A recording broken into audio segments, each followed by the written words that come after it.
Hey guys, welcome back.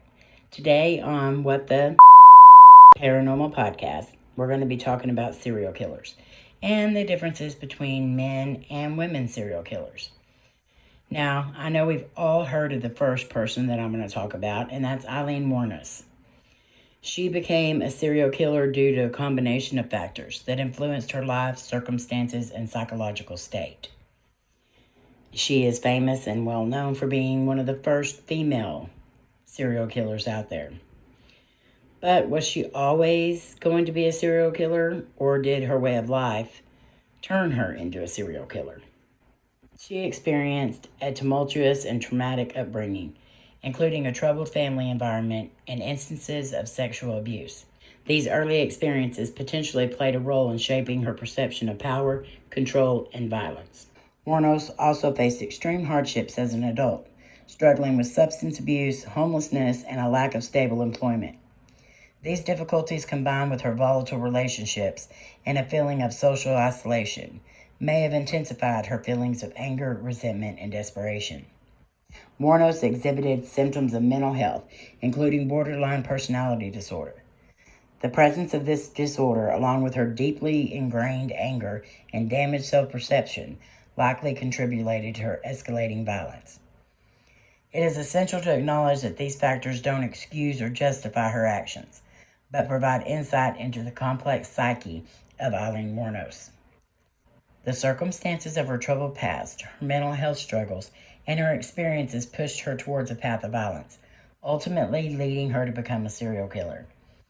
In America, determining the exact number of female serial killers is a challenging task, due to various factors that complicate accurate identification and tracking.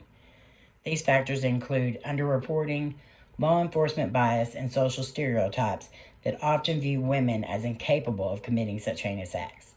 However, by examining historical records and conducting extensive studies, it's become evident that there has been a noteworthy number of female serial killers throughout history. Just like the infamous case of Aileen Wuornos and Belle Gunness, have captured public attention due to the heinous natures of their crime.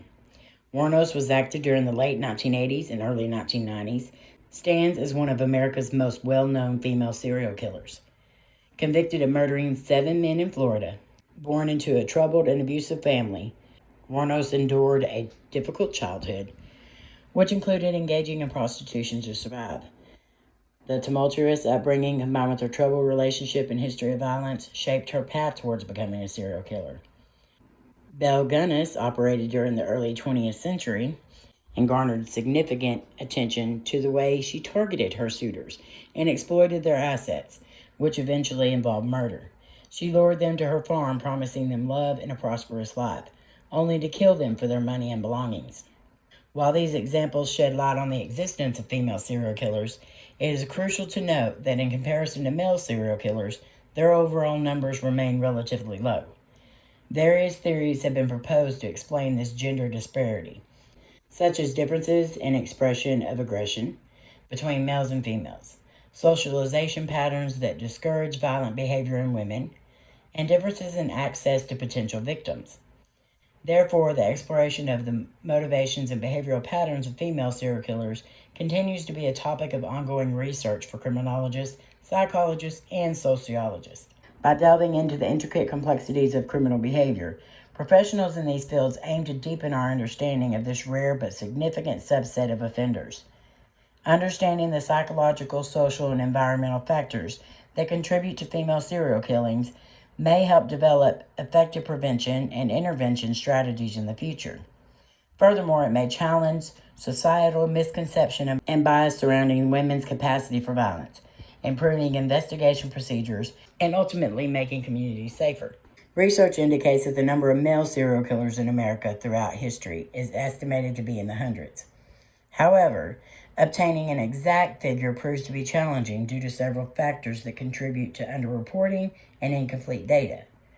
Underreported cases and ongoing investigations make it difficult to collect accurate statistics, which further adds to the complexity of determining true number of male serial killers. In addition to these challenges, the FBI Behavioral Analysis Unit has suggested that there may be anywhere from 25 to 50 active serial killers in the United States at any given time. This finding highlights the chilling reality of how prevalent these types of criminals may be within society.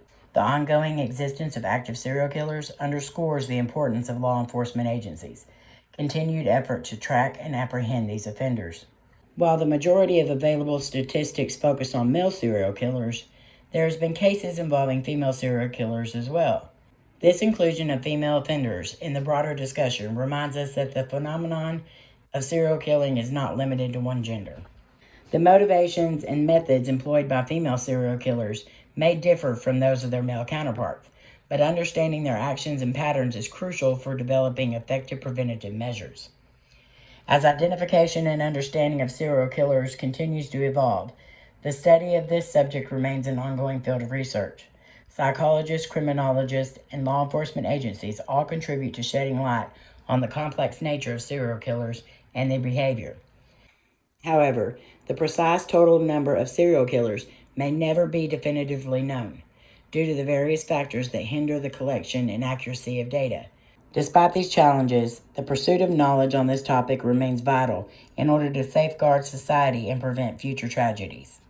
So these men would pick up Aileen as a prostitute, and she would get in the car, she would go off with them, they would go down these long dirt roads, and they expected favors in exchange for the money, but instead she murdered them. Now, a lot of the families that were involved would say their fathers, their brothers, their uncles, their cousins, their whatever, that they wouldn't have ever been caught dead with a prostitute. They had no reason to have a prostitute. But what man is going to admit that he's seeing a prostitute, especially to his wife, his kids, whatever? So, you really can't go by that. But she would also state that they would become abusive, and it would take her back to her childhood. It would take her back to all the times that she was sexually assaulted or beaten, and she would just flip. So was that switch flipped already? Did she already have the intent to kill them whenever she went down this road with them? Or did they do something that triggered her, and once that flip is switched, there was no going back for her? It's you can't really go by one-sided. We don't know what the other side of the story is because we only have her story. But we do know that she did admit to killing all these men, and she was not upset about it. She did state at one time she wished she could go back and not become a prostitute, but I don't think I've ever really heard her say she wished she could go back and not kill anyone. So it's very hard to understand, and it's very hard to see her side whenever you know the crimes that she committed, but when you also hear the things that happened to her when she was younger, and a lot of those things, if you bottle them up and you don't ever get help for, they can trigger you later on in life if something happens. Or, even a smell, a song, a certain way somebody touches you, or, whatever, it could definitely bring back those horrible memories, and you could just flip. Aileen Wuornos is one that I've watched multiple interviews and multiple documentaries about, and you really can see the pure evilness in her eyes, her face, her actions, the way she talks and carries herself. But you also can see a scared woman. You can almost see a scared little girl coming out of her as well. I definitely see the crazy. Don't get me wrong. I'm not defending her in any way. But you can definitely tell that the life leading up to this, it played a huge part in her becoming the woman that she is. I do not condone it in any way. I wish she could have gotten the help she clearly needed, and maybe she wouldn't have committed those horrific crimes. Okay, so that's it for today, guys. Let me know in the comments what you think. What do you think can be done about serial killers, or is there even a way to know if someone is even capable of committing such crimes? Let me know what you think about this down in the comments below. Please smash that like and share this out, and butter the buns if you haven't. And by buttering the buns, we mean click that subscribe button and turn on that bell so you know when we go live or post a new video. We love you guys. You mean the world to us. We hope you know that, and we will talk to you soon.